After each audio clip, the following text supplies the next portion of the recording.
Quantos estão aqui felizes? Digam glória a Deus. Amém. Vamos orar, meus irmãos. Pai querido, Pai de amor, muito obrigado, Senhor, porque o Senhor é um Deus bom, o Senhor é um Deus vivo, o Senhor é um Deus presente e que fala conosco. Nós podemos sentir a Tua presença nessa noite, Senhor. E agora, meu Pai, eu me coloco aqui apenas como um instrumento nas Tuas mãos. Pai, usa a minha vida, que não sejam palavras vindas da minha mente e do meu coração, mas que sejam palavras vindas do céu, e que o Senhor coloque as palavras certas na minha boca, Senhor, nessa noite, em nome de Jesus. Amém. Amém. Queridos, Deus é tremendo, porque Ele faz umas coisas com a gente, algumas surpresas. Quem esteve aqui hoje no domingo pela manhã? Levanta a mão. Alguns. Então, o domingo da noite, a palavra que Deus colocou no meu coração é uma continuação do culto da manhã. E eu nem falei com o pastor Marcelo, não é verdade, pastor? A hora que ele começou a pregar, eu falei: Jesus, acho que ele pegou minha Bíblia, com o meu esboço, porque a pregação tem tudo a ver com o que ele falou nessa manhã. E na hora o Senhor falou assim: fica tranquilo, meu filho, porque se Ele está falando isso é porque eu quero que seja pregado para toda a igreja. Amém? Então quem veio de manhã recebeu, vocês que estão vindo à noite vão receber, e aqueles que vieram de manhã e à noite é porção dobrada. Amém, irmãos?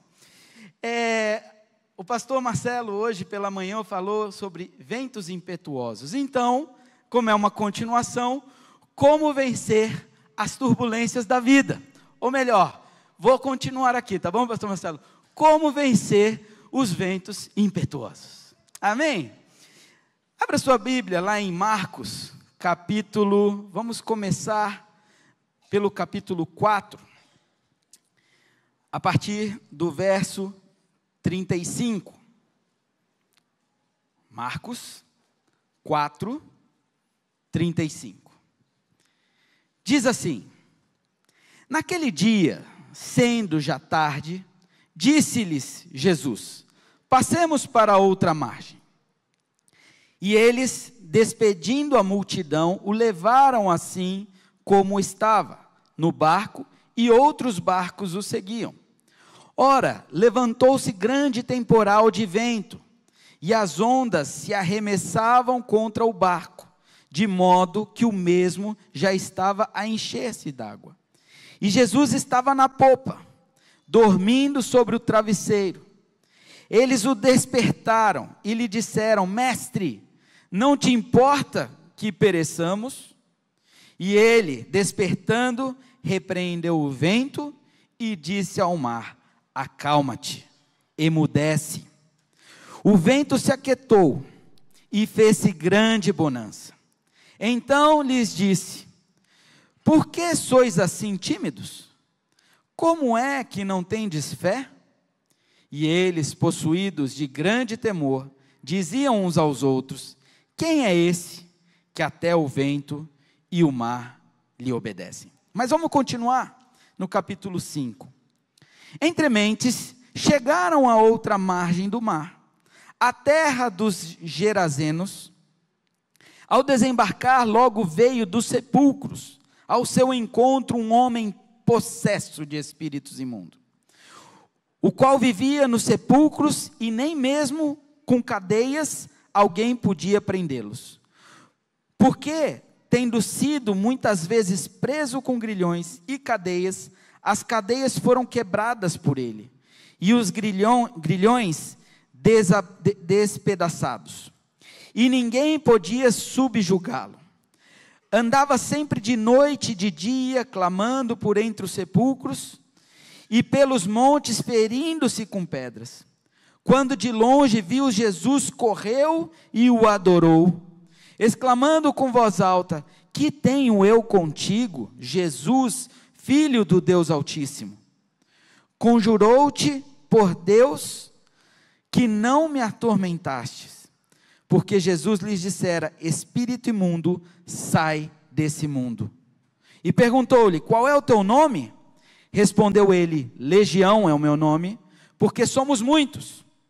E rogou-lhe encarecidamente que não os mandasse para fora do país. Ora, pastava ali pelo monte uma grande manada de porcos. E os espíritos imundos rogaram a Jesus, dizendo: manda-nos para os porcos, para que entremos neles. Jesus o permitiu.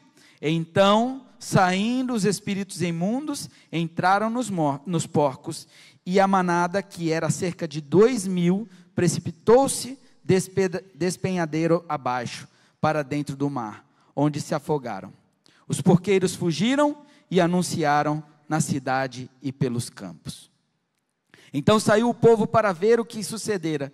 Indo ter com Jesus, viram o endemoniado, o que tivera a legião, assentando, vestido, e em perfeito juízo, e temeram. Os que haviam presenciado os fatos, contaram-lhes o que acontecera ao endemoniado e acerca dos porcos. E entraram e rogaram-lhe que se retirasse da terra deles. Ao entrar Jesus no barco, suplicou-lhe o que fora endemoniado que o deixasse estar com ele. Jesus, porém, não lhe permitiu, mas ordenou-lhe: vai para a tua casa, para os teus, anuncia-lhes tudo o que o Senhor te fez, e como teve compaixão de ti. Então ele foi e começou a proclamar em Decápolis tudo o que Jesus lhe fizera, e todos se admiravam. Esse texto é conhecido. Talvez vocês já ouviram diversas e diversas vezes esse texto. Quem cresceu na igreja deve ter visto vários teatros. É um texto conhecido, um momento muito especial no ministério de Jesus, que marcou aquele tempo. Mas eu gostaria de trazer hoje alguns ensinamentos a respeito disso. E antes de a gente entrar nos ensinamentos propriamente dito, é importante a gente ter um pouco do contexto, de quando que ocorreu esse episódio. Esse episódio ocorreu mais ou menos na metade do ministério de Jesus. O ministério de Jesus durou durante 3 anos, teve uma duração de 3 anos, então foi mais ou menos de 1 a 2 anos quando esse acontecimento aconteceu. Outro ponto importante para a gente trabalhar aqui, é que Jesus, ele já estava num momento que as pessoas já conheciam a respeito de Jesus. Jesus já tinha feito milagres. Jesus, por onde ele passava, já tinha multidão. Jesus foi para aquele lugar, para o outro lado do mar, justamente porque tinha uma multidão seguindo ele, então ele despede aquela multidão para ir para lá. Então Jesus já era conhecido, mas é interessante porque aqui ele era conhecido no meio judeu. Jesus, ele morava nessa época, e a base do ministério dele foi em Cafarnaum. Jesus estava lá em Cafarnaum.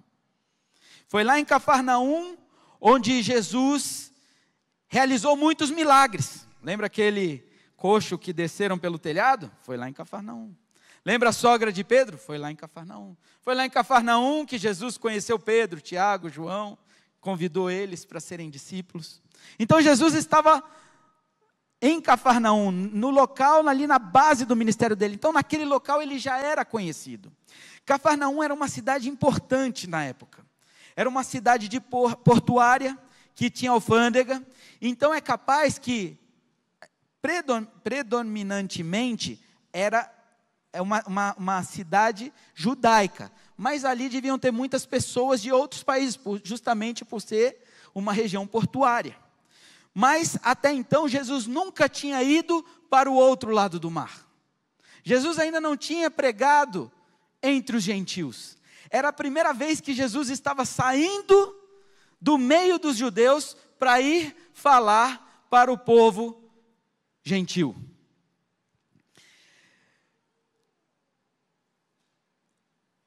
Do outro lado do mar, ele se refere, vamos para o outro lado do mar.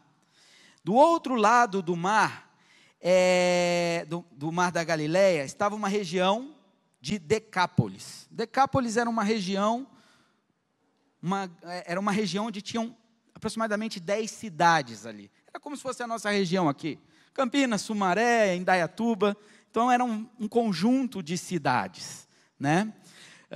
Cuja entre elas estava Gadara, Gadara era a região justamente dos Gerazenos, onde Jesus aportou o barco, né?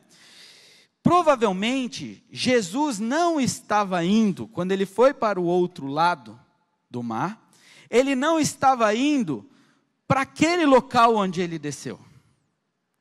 Provavelmente, Jesus estava indo para uma cidade chamada Hipos, porque era a cidade mais próxima de barco de Cafarnaum.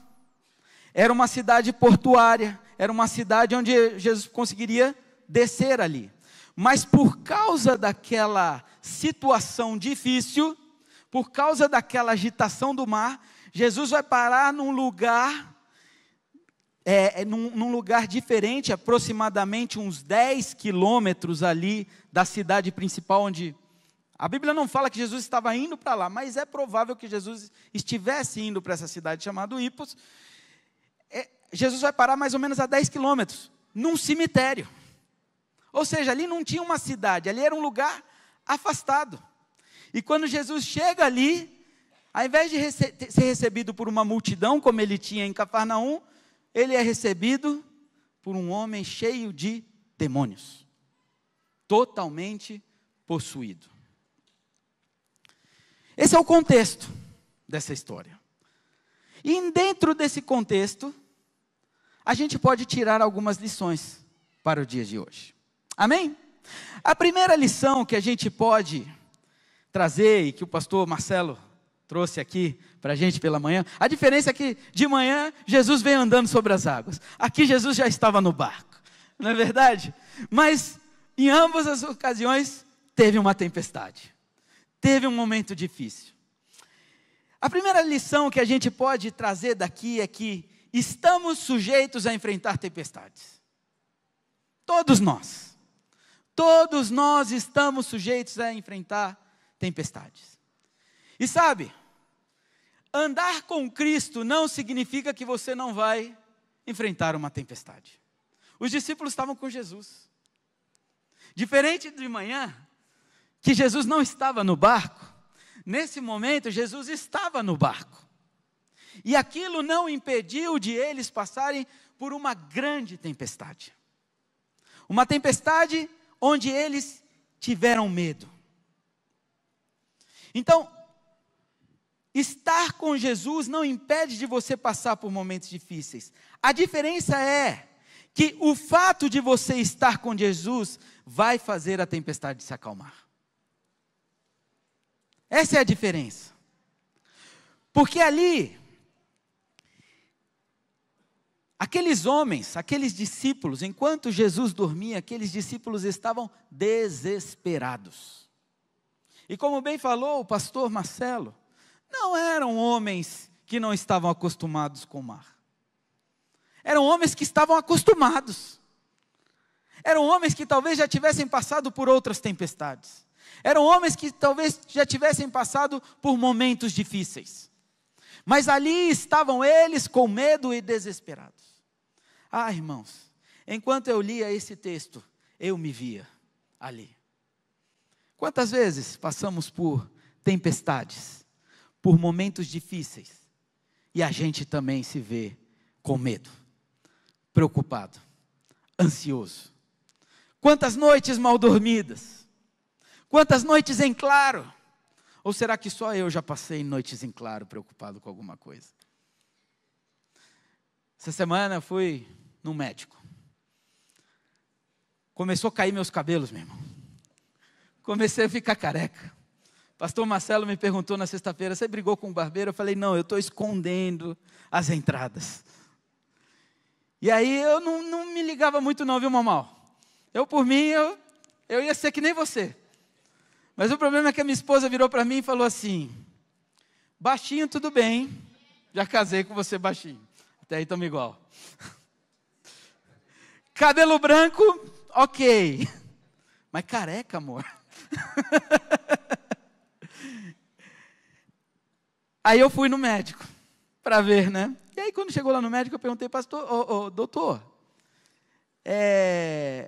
meu cabelo está caindo, tem histórico, meu avô, pai do meu pai era careca, meu pai tem muita entrada. Ele falou, está no DNA. Falei, e o branco? Como é que funciona? Ele, você tem estresse? Falei, quase nada. Às vezes você fica ansioso? Eu falei, quase nada. Irmãos, às vezes a gente fica ansioso. Às vezes a gente fica com medo, deixa o nosso cabelo branco. Cai cabelo. Faz parte da natureza humana. Aqueles homens estavam desesperados, achando que iam morrer. Quantas vezes eu e você também achamos que é o fim da linha? Quantas noites mal dormidas. E aí quando eu pensava nisso, meus irmãos, eu descobri que toda noite mal dormida, quando eu acordava, a graça e a misericórdia do Senhor estava sobre a minha vida. Esteve sobre a minha vida. E aquilo que eu temia não me aconteceu. Sabe por quê?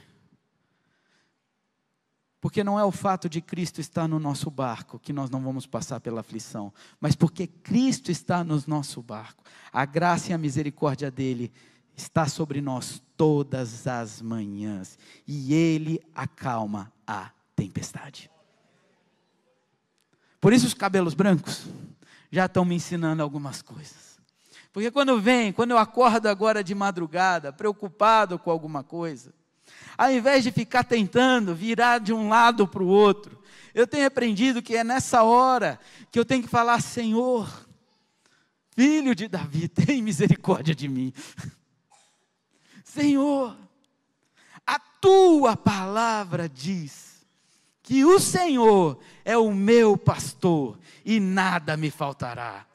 Senhor, a tua palavra me diz que eleva os meus olhos para os montes, de onde me vem o socorro? O meu socorro vem do Senhor, que fez os céus e a terra, por isso eu não preciso ter medo.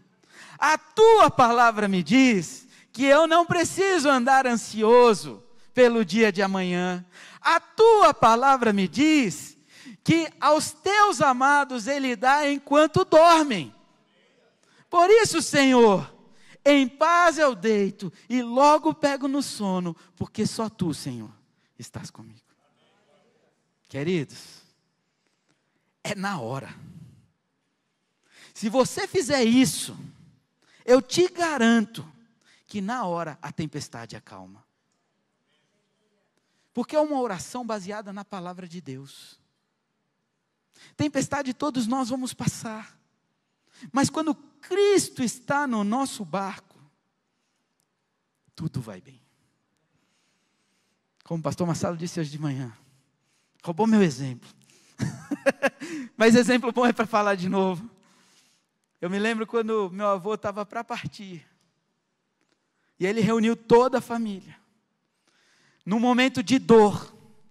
Quem conheceu meu avô sabe da história.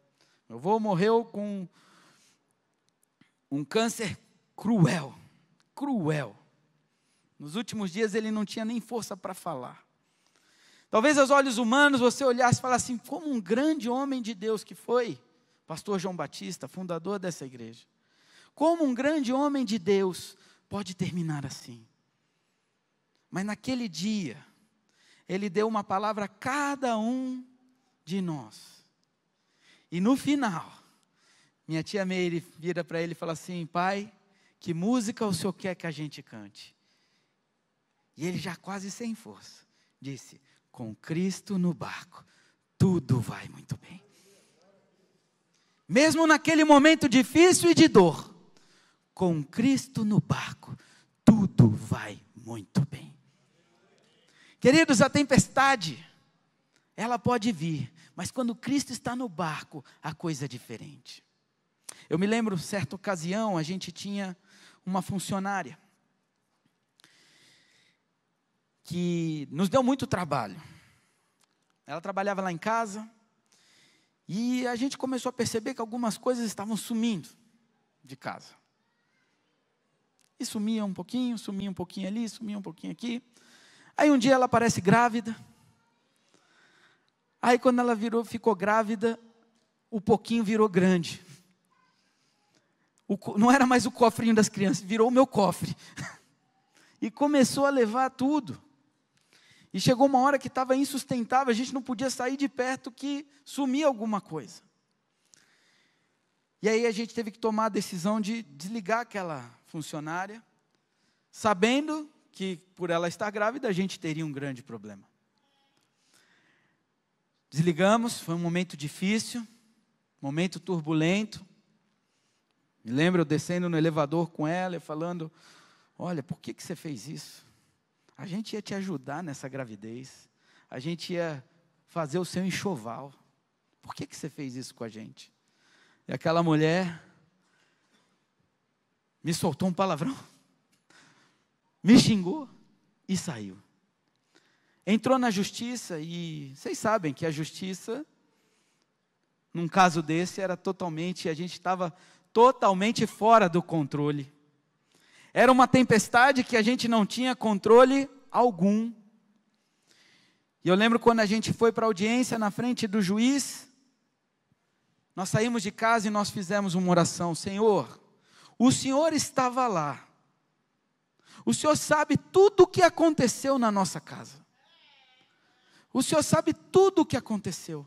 Senhor, que seja feita a tua justiça. Saímos, aparentemente, era causa ganha para ela. Uma audiência extremamente pesada. Extremamente pesada. Mas em determinado momento, eu não sei o que aconteceu lá, eu não me recordo muito bem, eu só me lembro disso, que o nosso advogado era um irmão em Cristo aqui, o advogado dela virou e falou assim, que seja feita a justiça. E o nosso advogado falou assim, eu vou além, que seja feita a justiça, mas que seja feita a justiça de Deus. E aquele advogado, eu não sei se era crente ou não, falou assim, que seja feita a justiça dos homens e que seja feita a justiça de Deus.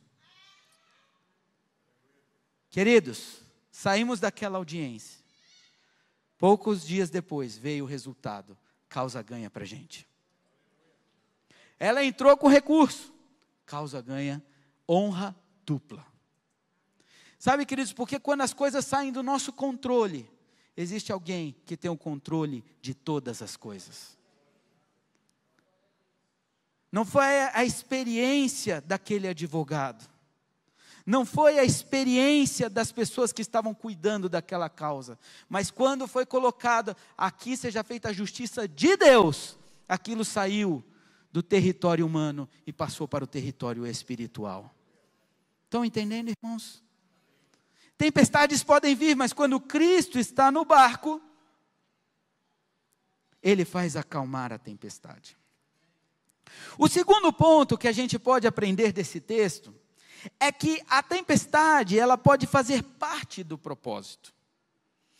Mas cuidado, irmãos, porque tem uns abençoados aí, que correm atrás da tempestade, que buscam uma tempestade, sabe que está indo no caminho errado e continua. Então não é isso não. Não é que nem aquele programa que tem lá nos Estados Unidos, que Caçadores de Tornado, já viu? Que é um grupo lá de jovens malucos, que entram numa van e eles ficam caçando o tornado, e vão lá para o meio do tornado. Tem abençoado que é assim, irmãos. Sabe que está ruim, sabe que está no caminho errado, sabe que aquilo não vai dar certo, mas continua. Não estou falando dessa tempestade. Eu estou falando que existem tempestades na nossa vida, que vêm sem a gente esperar. Mas essa tempestade, ela pode fazer parte do propósito. Uma doença, um acidente, como foi do caso do Paulo Hermínio, não é verdade? Nós estávamos celebrando essa semana o aniversário do Paulo, e ali celebrando, porque esse homem não era nem para estar aqui hoje. Aos olhos humanos ele não estaria hoje aqui, mas aquela tempestade fez eles passarem por experiências como eles nunca viveram antes.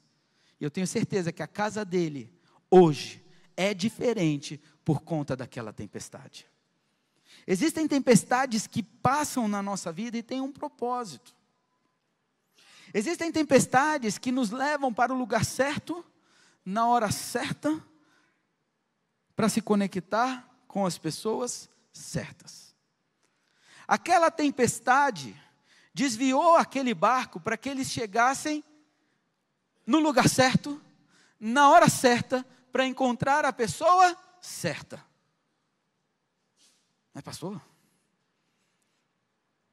chegar num cemitério para encontrar um endemoniado?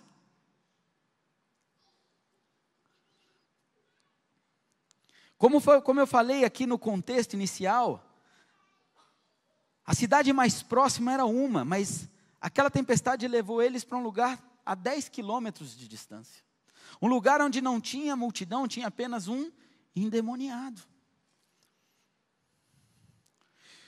O que parece não ter sentido hoje, pode ser o início de algo grande que Deus vai fazer no futuro. Eu fico imaginando Pedro, porque Pedrão era aquele, faca, corte rápido, faca, Tramontina, não era assim? Pedrão devia ser esse, né? Corte rápido, faca, Tramontina. Eu fico imaginando o Pedrão, Senhor, tá de brincadeira, né?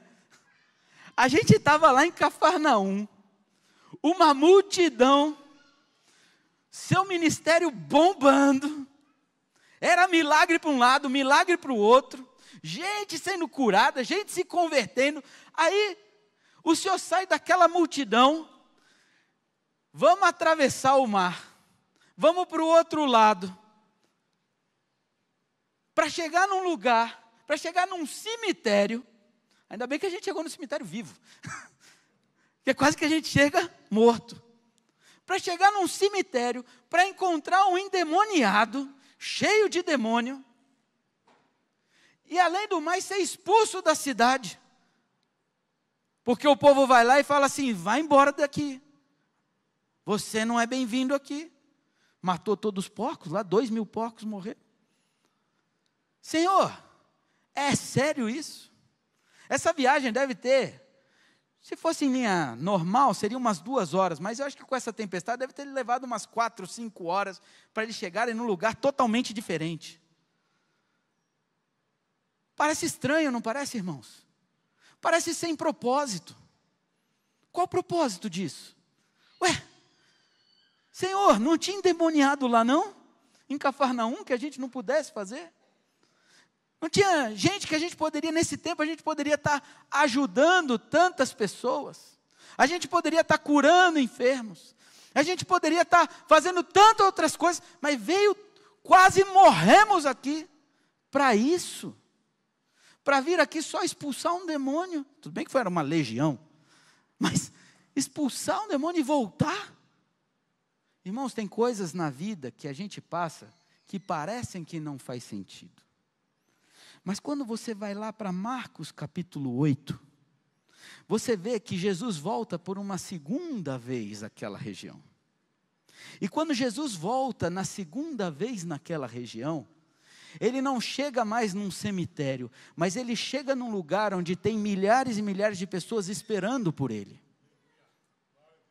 Em Marcos capítulo 8 você vai ver aquele episódio onde Jesus está com uma multidão de quase 4.000 pessoas no deserto, onde ele passou 3 dias e 3 noites.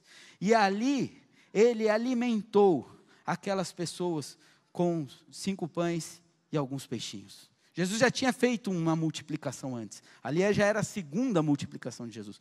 Mas foi naquela região que Jesus ele volta para aquele lugar, e agora ali tem uma multidão de gentios, onde eles são curados, onde eles são transformados, onde eles estão impactando. Agora eu te pergunto, Jesus tinha sido expulsado, isso aí foi aproximadamente um ano depois dessa ocasião, onde eles quase morreram. Jesus volta e agora tem uma multidão. Aí eu pergunto, quem que estava lá falando de Jesus? Quem que estava lá? Aquele endemoniado. Aquele endemoniado que foi curado, que foi sarado, ele queria seguir Jesus. No final ele falou: Jesus, deixa eu ir com o senhor. Mas Jesus fala assim: não, não vai. Jesus geralmente fazia assim, né? Quando ele curava, ele falava assim: não conta para ninguém. Não é verdade? Nessa ocasião Jesus fala assim: não, não vai não. Não vem com a gente, você vai para a sua casa e fala o que aconteceu. Só que ele não falou só para a casa dele, ele falou que foi para todo mundo. O que parecia não ter sentido nenhum, existia um propósito. Muitas vezes, as tempestades da sua vida vão te levar para o lugar certo, na hora certa, para se conectar com a pessoa certa. Talvez você não entenda o momento que você está vivendo hoje, mas pode ser que esse momento tão duro, tão difícil, está te levando para daqui a 2, 3, 5, 10, 20 anos, para o propósito que Deus tem para a sua vida.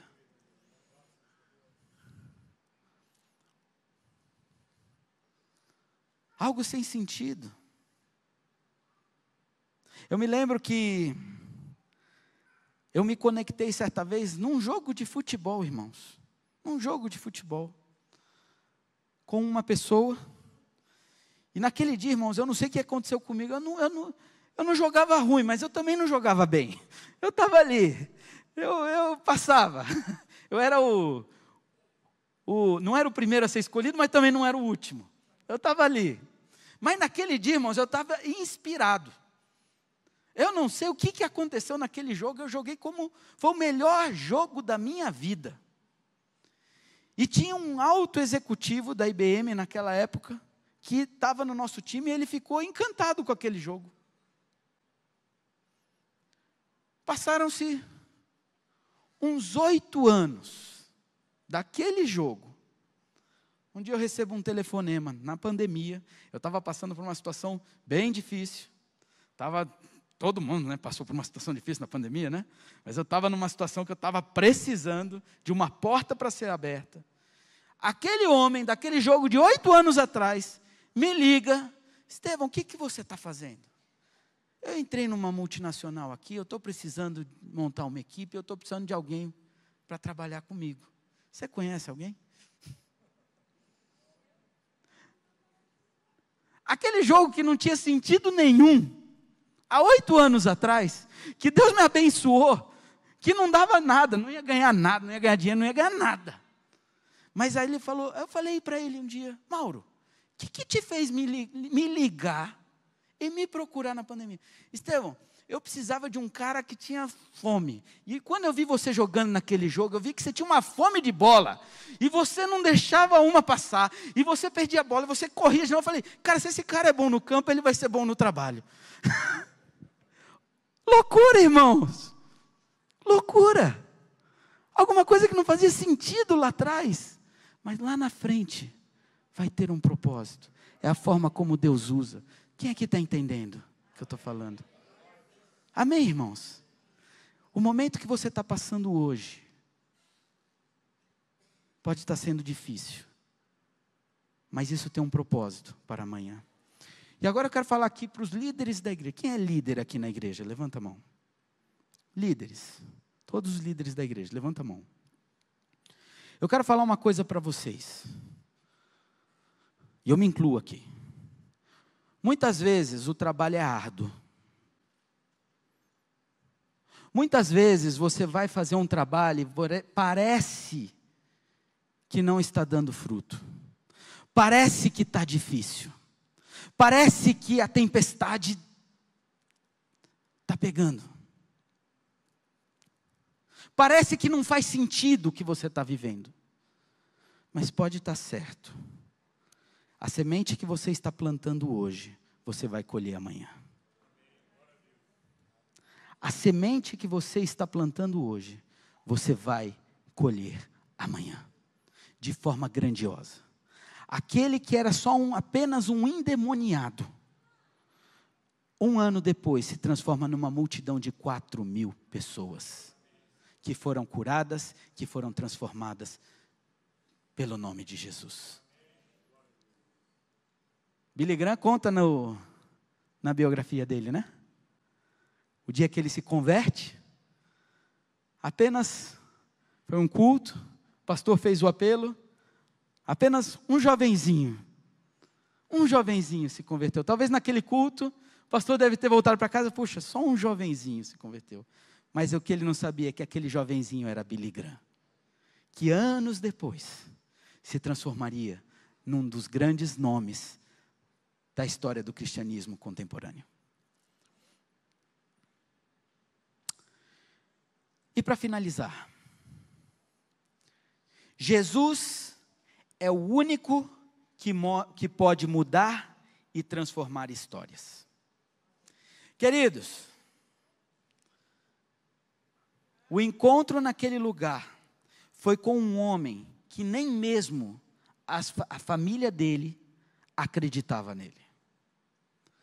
Era um homem totalmente desacreditado pela sociedade. Era um homem que muitas vezes acorrentavam, mas eram tantos demônios que as correntes não podiam segurar aquele homem. Um homem que não tinha relacionamento com ninguém mais. Um homem que vivia nos sepulcros, se cortando, se rasgando. Humanamente impossível de virar alguma coisa.